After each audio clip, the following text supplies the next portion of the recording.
अस्सलाम वालेकुम नाज़रीन तासु गोरिया बसिन हबर जो मिसास होस्ट इदरीसान मुगर आगिलु जामिया मस्जिद हसन इस्लामिया के दिलता माशुमान दे दस्तरबंदी दे राज़ई न दे मुफ्ती साहब न खबर को दे बारा के आओ दस से राय दे दीनी तालीम लाजमी दे या इस्लामी तालीम लाजमी दे राज़ई मौलवी साहब न अस्सलाम वालेकुम वालेकुम सलाम। सिंगे मौलवी साहब खैर दे अल्हम्दुलिल्लाह तासु खैर अल्हम्दुलिल्लाह मुफ्ती साहब तासु मदद दे वया द माशुमान चे द दस्तरबंदी शे बेटा दे कुरान और रोशनी के दे मकसद से दा बिस्मिल्लाहिर्रहमानिर्रहीम।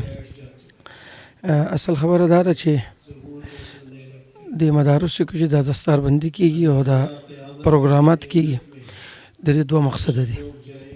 یو مقصد دا چې کوم بچي دلته حافظان شي یا عالمان شي دغه حوصله افزایی وشي، او دویمه خبر دا ده چې د عوام الناس اخو ته هم یو پیغام لاړ شي او میسج لاړ شي او ترغیب لاړ شي چې خپل بچي د دین دپاره وقف کړي او د دیني علوم دپاره وقف کړي، ځکه چې د قرآن او سنت او د دین د تعلیم د اصل د مقصد دا دی. دنیا خو هغه عصر تعلیم چې دی هغه زموږ ضرورت دی، مقصد دینی تعلیم دی. نو چې کله د بچیان د قرآن عالمان شي د قرآن حافظان شي نو دا د آخرت دپاره او د معاشرې دپاره دا یو د هغې دپاره ښه کردار ادا کوي او دارنګې چې دی نو د آخرت دپاره یو تیاري ده. نو دې وجې نه دې کې ترغیب هم دی او دویم دا چې د بچو حوصله افزایي هم ده. او دا د دې کوم د کال اخر چې د شعبان او د رجب دا میاشت چې ده په دې کې په مختلفو مدرسو کې د بخاري ختمونه وي، دارنګې دستاربندیانې او دارنګې د حفظ کوم بچیان چې د هغو د قرآن ختمونه لکه نو دا یو پوره یو سما جوړه شي په دې پوره ملک لکه. نو الحمدلله سکه د وفاق المدارس نه 1,00,000 تقریبا 15 بچیان 1,15,000 بچیان د قرآن حافظان شو لکه، او ماشاءالله په زرګونو علما. نو دا علما چې کله معاشرې ته لاړ شي نو هغو د خلکو د اصلاح دپاره د معاشرې د بهترۍ دپاره د دیني اقدارو د حفاظت دپاره خپل کوششونه کوي. دا کال کې څومره کال کې دا حفظ کېږي؟ یو ماشومان څومره ټایم لګي؟ دې کې د بچو د ذهني لیول او د هغې په سطح باندې ځینې بچیان چې نو هغو په کال کې هم قرآن یادوي، ځینې په 1.5 کال کې هم یادوي، ځینې 2 کالو کې هم یادوي، دارنګې 3 کاله 4 کاله د بچي ذهني لیول په لحاظ سره هغو دا لکه قرآن حفظ کوي. داسې بچیان هم دي چې هغو په 2 میاشتو کې 6 میاشتو کې قرآن یاد کړلی. لکه دا د قرآن معجزه ده، لکه چې ګوره موږ د اردو یا د پښتو یو پاڼه نشو یادولی، یو صفحه نشو یادولی.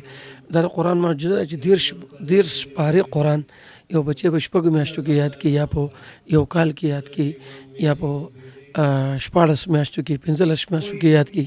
نو دا د قرآن لویه معجزه ده. خو عام طور باندې 3 کالو کې 3.5 کالو کې 2.5 کالو کې اوسطن دا بچیان قرآن یادوي. لکه دستربندي کول د دې قرآن او سنت کې د اهمیت څه ده؟ اصل کې دا پټکی چې دی که نه دا زموږ د دین یو نښه ده، دا زموږ یو دیني شعار دی. لکه او حضور علیه الصلاة والسلام سنت دی، لکه حضور علیه السلام پټکی تړلی و. لکه نو دا اصل کې دا پټکی چې ته په سر نو دا یو ذمهداري ده ته په سر کوي چې دا یو پټکی نه دی، دا یو ذمهداري ده. دا د حضور علیه السلام د دین هغه ذمهداري ده، دا د سنت هغه ذمهداري ده. نو دا یو ذمهداري دی عالم ته او د طالب ته حواله کوي چې اوس ته د طالبګرۍ نه راووتې اوس ته عالم شوي، اوس دا یو پټکی موږ ته په سر ولکه.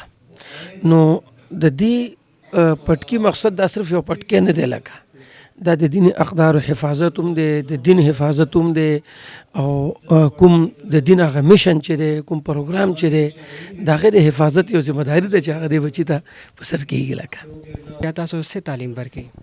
د دې یو ترتیب دی. د ټول اول بچی ناظره قرآن وایي، بیا د هغې نه وروسته حفظ وایي، بیا دې کې 2 قسمه بچیان دي. هغه بچیان چې هغو بیا دنیاوي تعلیم حاصل کړي او میټرک وکړي، د میټریک نه وروستو بیا د دیني تعلیم کوم سلسله چې ده هغه 8 کاله ده. لکه میټریک نه وروستو 8 سال دا تعلیم دی، او چې د مفتی کورس سره کوي نو بیا دا 10 کالو تعلیم دی. لکه دین علاوه نورم کورسونه دي، لکه د عربی کورسونه دي او دارنګه د تجوید کورسونه دي. د تجوید کورس یو کالو سره کې نو بیا دا تقریبا 11 کاله شي.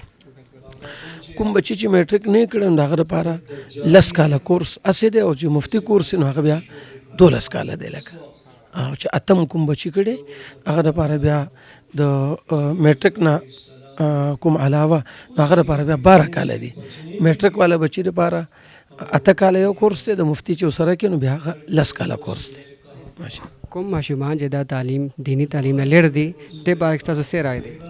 اصل خبر دا ده چې زموږ مقصد دین دی او آخرت دی. لکه حضور علیه الصلاۃ والسلام د دین او دنیا دواړو یو امتزاج او یو ملاب حضور علیه السلام ورکړل. لکه حضور علیه الصلاۃ والسلام تجارتم خودل خپل تجارتم کړل او د معیشت ګڼ شي ډیر اصول هغه په دین کې موجود دي. که موږ د شریعت او د دین تناسب او اوسط رو باسو نو په هغې کې 2 حصے معاملات دي، یو حصہ عبادت دی. نو مقصد دا دی چې یو سړی که ډاکټر هم جوړېږي مسلمان ډاکټر جوړ شي، یو انجینیر جوړېږي مسلمان انجینیر جوړ شي، یو بل شعبه کې تاجر جوړېږي مسلمان تاجر جوړ شي. نو دین چې دی نو هغه دا نه وایي چې ته دنیا پرېږده او ته دنیاوي علوم پرېږده، ته عصري علوم پرېږده. دین دا وایي چې ته عصري علوم حاصل کا، خو د هغې سره ته دین هم حاصل کا، ته خپل آخرت هم هغه جوړ کړه. ځکه چې دنیا زندگی دا خو مختصره ده، 50 کاله ده، 80 کاله ده، 80 کاله ده، 10 یعنی 80 کاله ده، بیا ختمېدو واله ده. نو د دین تعلیم چې دی دا ستا د آخرت تعمیر کوي، دنیاوي تعلیم چې دا ستا د دنیا تعمیر کوي. نو دنیا ضرورت دی، دین مقصد دی. نو موږ خپل بچی لازمي هغه د دنیاوي تعلیم ورکو، هغه مسلمان جوړ کو. دینی تعلیم هغه مسلمان جوړي، هغه د قرآن سره تعلق پیدا کوي، د حدیث سره تعلق پیدا کوي، د الله سره تعلق پیدا کوي، د پیغمبر پاک صلی الله علیه وسلم سره تعلق پیدا کوي. دا دینی جذبه هغه کې راولي. السلام علیکم. وعلیکم السلام ورحمۃ اللہ وبرکاتہ. څنګه مفتی صاحب؟ الحمدلله د الله کرم دي. تاسو څنګه صحت؟ الحمدلله. تاسو د دستار باندې کې راغلی یو د مقصد سره نو موږ په دلته کې د ختم قرآن حاضر شیو او دا حاضرېدل موږ د خپل ځان لپاره سعادت ګڼو، ځکه دا قرآن کریم د الله اخیری کتاب دی. د سره مینه محبت چې دي دا زموږ لپاره باعث د سعادت دي. دغه مقصد دی زموږ چې دعاګانې کې حصه واخلو، هغې کې شامل شو، دا به زموږ د دنیا د آخرت فلاح. او د دې اهمیت څه ده د پګړۍ چې تلي ماشومان ته؟ نو دا پګړۍ چې دا خو د ډېر غټ اهمیت دی چې دا د مولانا صاحب تاسو ته مخکې هم ووایي چې دا پګړۍ چې کوم دی ته میلاویږي که نه، نو دا یو ذمهواري د ده په سر باندې خوی کېږي چې یوازې ستا د منزل په دې باندې کافي نه دی، ته به مخې ته هم ځې، ستا په سر باندې ذمهوارۍ ولګېږي، نو دا ذمهوارۍ به ته ادا کوي. نو دا د پګړۍ په شکل کې د دې سر ته دا یو تاج غوندولی شي. دا پګړۍ تړي تاسو د نه وروسته بیا سټوډنټ ته تعلیم ورکوي. نو دا پګړۍ چې موږ د سټوډنټ نه ورکو، دا پګړۍ موږ دې ته وتړو، نو موږ دې ته دا وایو چې د اوس 2 قسم حالات ته روان دي، یو د دنیا حالت دي، یو د آخرت حالت دي. نو څنګه چې دنیا لپاره جد و جهد پکار دی، نو دارنګې د آخرت لپاره هم دی. ته خپل مقصد به دا وګڼي، هغه به ضرورت ګڼي او مخې ته به خپل قدم اخلي د دې چلولو لپاره. دې سره د دنیاوي تعلیم مست دی.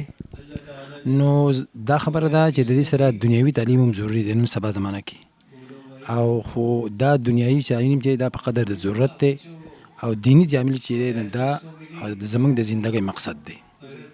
دا غزه بارم قابل احترام دي. کوم حال چې دا دنیاوي تعلیم سره د اسلامي تعلیم نه ورکی هغه بار کې څه رائے ده تاسو؟ نو زه خو به خاص کر کې خپل ټول مرګرو ته وایم چې دې زمانه کې دنیاوي تعلیم چې دا انتهایی ضروری دی، ځکه حالات د سری چې د حالات مطابق په چلیږي، حالاتو ته بګوري. نو نن سبا چې څنګه دنیاوي تعلیم ضروری دی، دا رنګي دینی تعلیم اهمیت ضروری دی. دا دواړه چې کله د یو بل سره ټل شي نو انسان ژوندګي په کامیابیږي. ناظرین تاسو مفتی صاحب خبرې واوریدل. مفتی صاحب وی چې د اسلامي تعلیم سره دنیاوي تعلیم بھی مست ہے او دنیاوي تعلیم سره اسلامي تعلیم بھی مست ہے. تاسو کمنټ سیکشن ما ته ضرور وایي چې تاسو ماشومان دنیاوي تعلیم سره اسلامي تعلیم کې نه کې د سره خپل میزبان ادریس آنلاین اجازه ورکوي. الله نیک پا